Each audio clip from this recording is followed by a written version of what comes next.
In New York, I'm Steve Kornacki in for Nicole Wallace, and at this very moment, Donald Trump's own aides are on edge, and they are concerned about what might happen tonight in Cincinnati. This at Donald Trump's first campaign rally since Greenville, North Carolina. That is where the crowd infamously erupted in those chants of "send her back" to no objection from the president. That incident kicking off weeks now of controversy around the subject of race, in part because Trump himself has been fanning those flames, at least according to Democrats. And today, his aides are worried he will use his turn at the podium to venture right back into fraught territory that they cannot seem to keep him away from. Right now, Trump is talking to reporters before he heads out to Cincinnati, commenting on what he might do tonight if the crowd does break into those chants again. The Associated Press is reporting, quote, all eyes will be watching both the Ohio crowd's behavior and how Trump reacts. Even his closest advisors seem uncertain as to what may transpire. And precedent suggests that Trump might have extra motivation to dial up the divisiveness in order to put focus away from his Democratic rivals. We certainly know that Trump was watching last night's debate along with the rest of us. He was tweeting right alongside, which means he probably would have seen at least some of the 40 separate attacks from those candidates on his leadership, on his conduct, and on his policies. Mr. President, this is America, and we are strong and great because of this diversity, Mr. President, not in spite of it, Mr. President. Mr. President, kids belong in classrooms, not cages. When we look back in history at what happened when a president of the United States started acting more like an authoritarian leader than the leader of the free world, the question is what will we have done? He needs to be held accountable. I've seen people go to prison for far less. On January 20th, 2021, we'll say together, adios to Donald Trump. And that is the picture Democrats were trying to paint last night. Donald Trump as a race-baiting, corrupt breaker of promises. So it is worth noting that just as the candidates were about to take the stage, Trump retweeted yet another controversial attack video on the conditions in Baltimore.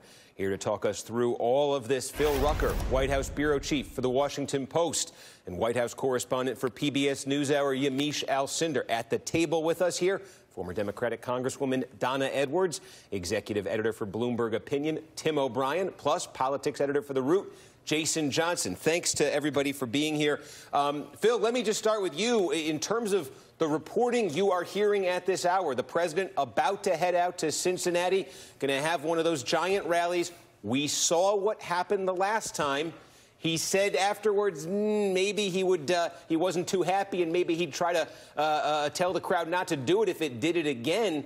What's the likelihood the crowd's going to do this again? And what's the likelihood the president would say anything like that if it does?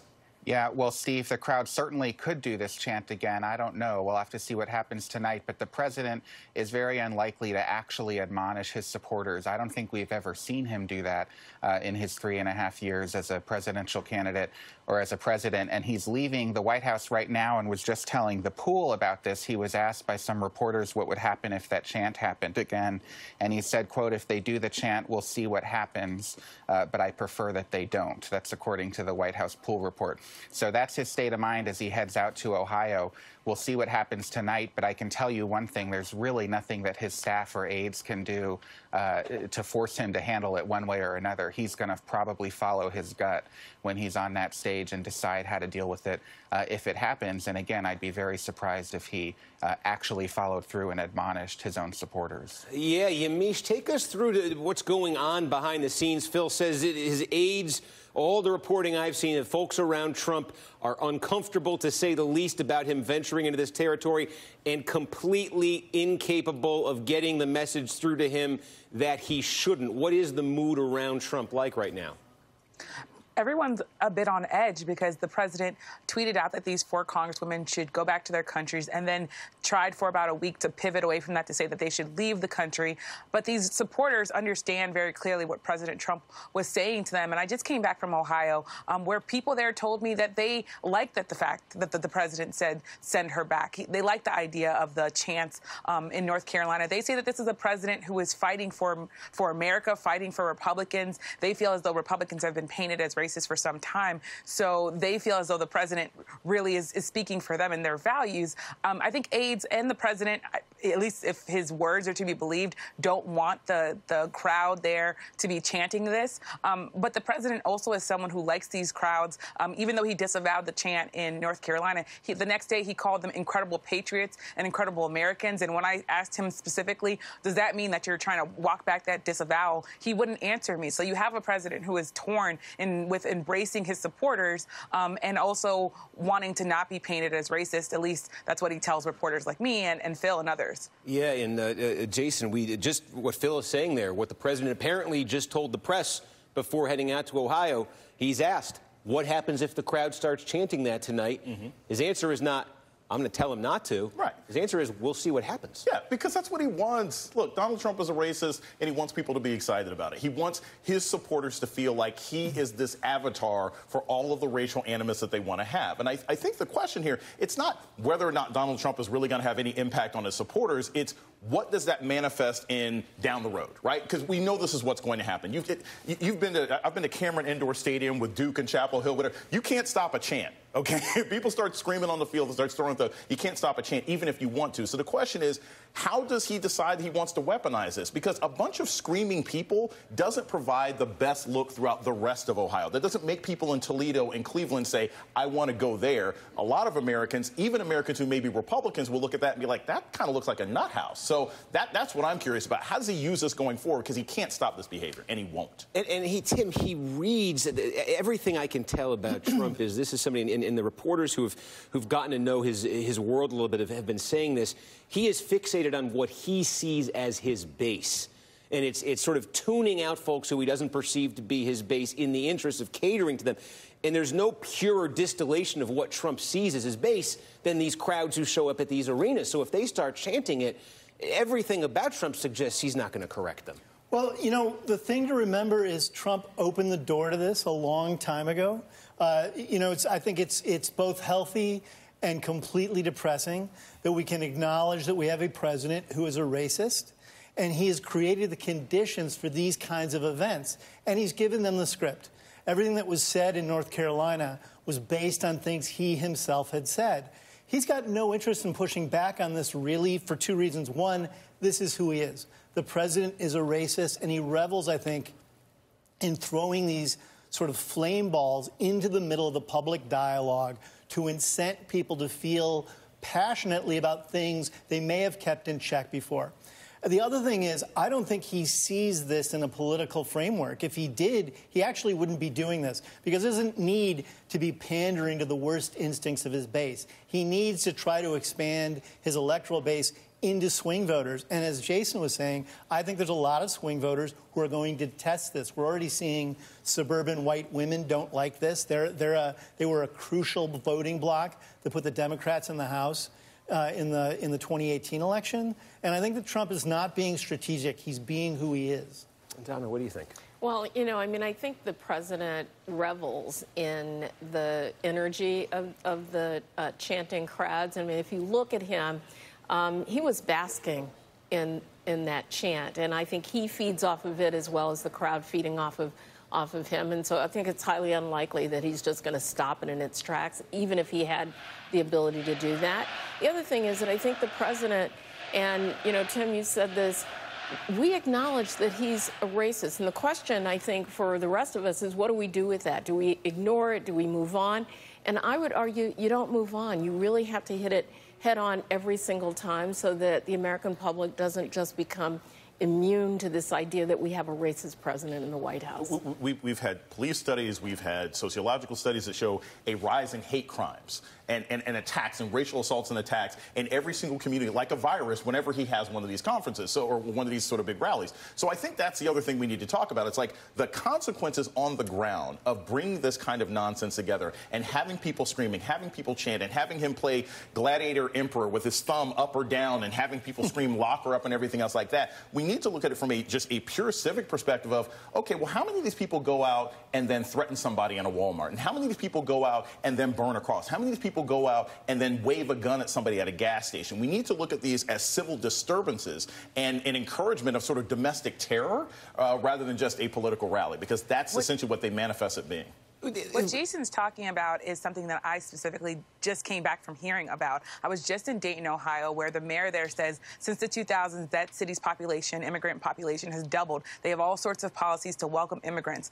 Just last week, somebody was walking in Dayton, again, where immigrants have been welcomed for years now, and someone screamed, "Send her back, go back to your country," to someone walking in that community. And that mayor told me we've been doing years of work, and in one tweet, the president can really drag us back to a time before we were not welcoming immigrants. And I also talked to a family who said they're scared to send their biracial Muslim children to school because they're scared that someone's going to bully them and take the lead from the president. They're scared someone unstable could even hurt their family if they listen to the president's chants and listen to the president's tweets. So this is really something that black and brown people and of course, also allies, white allies, are feeling around the country and has everyone on edge.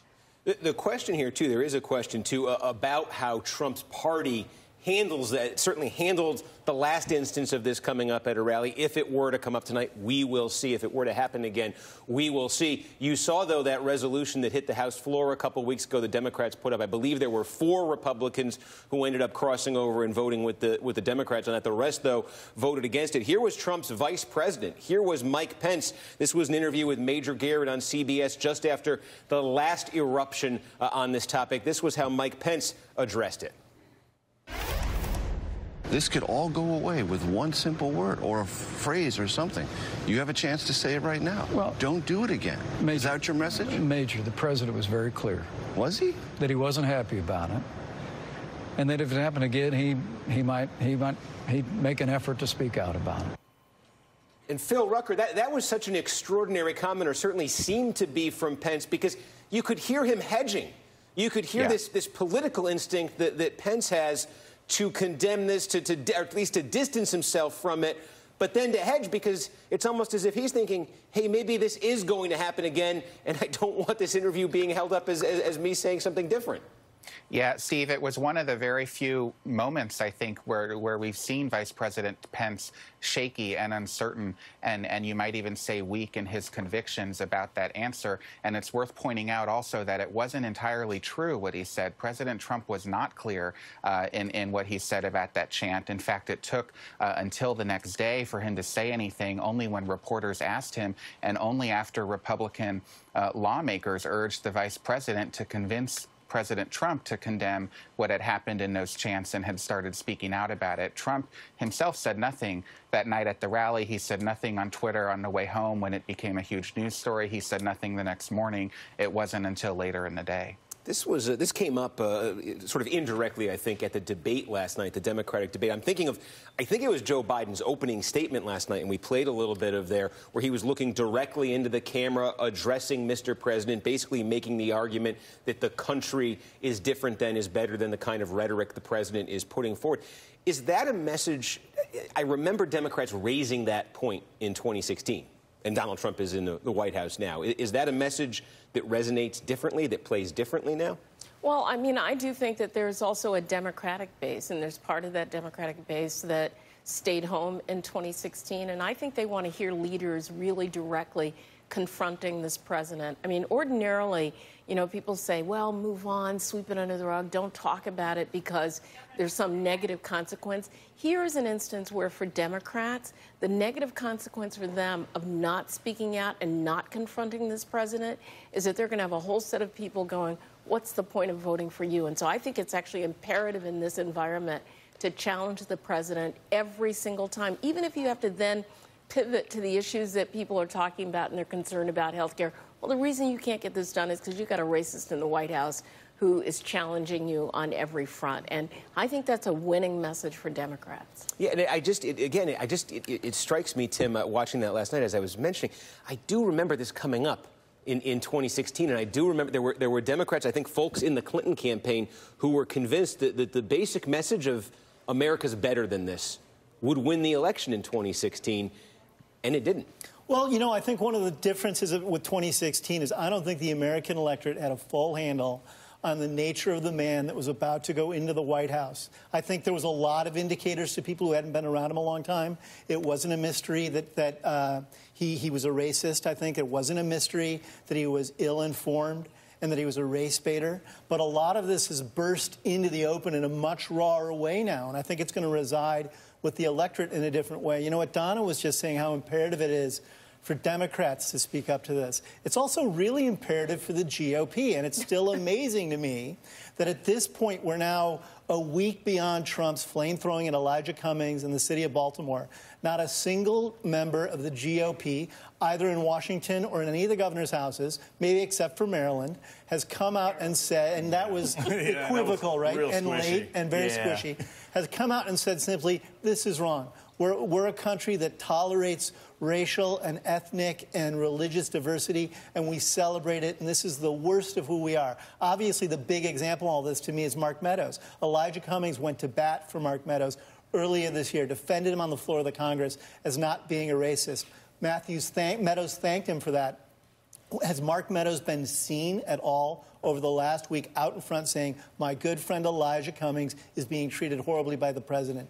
No, and I think that's a proxy for you had a statement in which he lumped in Cummings and Trump together and said, I don't think they're both racist. The other thing I mentioned, there was that vote in the last eruption of this. There was that vote, that resolution in the House to condemn Trump's comments. 4 Republicans crossed over. Right. One of the Republicans who crossed over, Susan Brooks from Indiana, had just announced a few weeks earlier she's retiring. Yeah. And it almost seemed like one of the... But I'm wondering, Phil Rucker, maybe you have some insight into this. We've seen a spate of Republican retirement announcements in the past week. And I'm thinking of the Susan Brooks example I mentioned when I see these other Republicans all of a sudden. So it seems like there's a sudden rush of it. Is it related to the president in the last couple of weeks really stepping up this particular approach? The truth, Steve, is we don't entirely know, but I don't suspect it's related simply to the news of the last couple of weeks with the racist comments by the president. Rather, it's a reflection of the broader political atmosphere for the Republican Party. They're in the minority in the House right now. Some of these lawmakers may have made a calculation that it's unlikely in a presidential election cycle that they would win back the majority in the House. Life is not as good in the minority as it is in the majority, and maybe they've decided, they don't want to stick it out or they've had enough. That's often the reason why some House members will decide not to run again. And it should certainly also be a reaction to what they see with President Trump, but I don't think these are decisions that they make in sort of a 2-week window. It's something that these lawmakers think about for a long time before deciding and announcing. You knew... it's been a few years since you were in the House, but you know a lot of the Republicans who are there now. I imagine you have a pretty good sense of what motivates them. You probably have a good sense of some of them as people.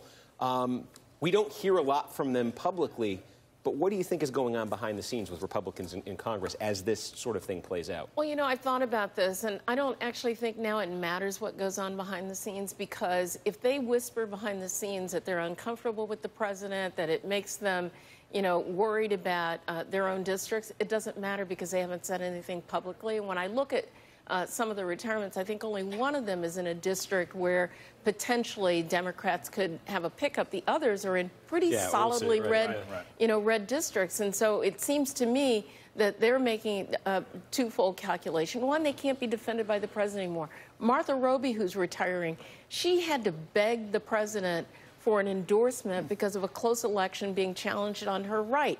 Does she really want to go through that again with this president in the White House? I don't think so. And so I would not be surprised if we saw more of these retirement announcements. And, Republicans right now are pretty feckless. They're co-conspirators. They're complicit in the president's racism. And I've just said, the Republican Party, to me, is like dead. I don't even know how it's going to be reinvented. It is interesting. The most recent Republican to really come out and make a stand against Trump was Justin Amash on the Question of Mueller report. By the way, Justin Amash is no longer a member of the Republican Party. And I don't know what his prospects are to come back to the House after next year. Anyway, quick break here. Again, as we mentioned, the president was talking to reporters just before heading out to Ohio. The question came up. If that crowd starts making the kind of chant they did in Carolina a couple weeks ago, what are you going to do? The president's answer seemed non-committal. We're going to play that for you when we come back. Also, many looked at last night as the Joe Biden survival test, and he seemed to pass it. But the real test, it may be yet to come for him. It just might be Elizabeth Warren. What happens when Biden and Warren finally end up on the same stage together? Plus, is the crowded Democratic pack about to shrink, and dramatically? We're going to talk about what it takes to get on the next debate stage and who's in jeopardy of not making it.